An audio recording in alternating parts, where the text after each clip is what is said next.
नमस्कार मैत्रिणींनो, कलाकृती रांगोळीला खूप छान असा प्रतिसाद दिल्याबद्दल मनापासून आभारी आहे तुमच्या सगळ्यांची। आणि तुम्हाला जे पडणारे प्रश्न आहे की आपण ह्या रांगोळी जे वापरतो, जे पॅचेस आहे ते कसे बनवतात, त्यामध्ये कुठली रांगोळी यूज होते, कुठला ग्लू यूज होतो, त्यानंतर ती जी ट्रान्सपरंट शीट आहे ती ट्रान्सपरंट शीट कुठली आहे, ब्रशेस कुठले यूज करायचे, पेंट कुठला यूज करायचा, त्यानंतर मोठ्या रांगोळी कशा बनवायच्या, ते कस्टमरपर्यंत कशा डिलिव्हर करायच्या, कस्टमाइज रांगोळी कशी बनवायची, तर ह्या सगळ्याचं सोल्युशन म्हणजे कलाकृती रांगोळी वर्कशॉप। येस, कलाकृतीचा रांगोळीचा वर्कशॉप येतो आहे 12 सप्टेंबर ते 16 सप्टेंबर, 5 दिवसांचा क्लास असणार आहे।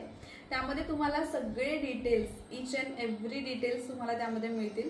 तुम्हाला स्वतःपुरतं शिकायचं असेल, तुम्हाला जर बिझनेस शिकायचा असेल, तुम्ही त्यामधून शिकू शकता।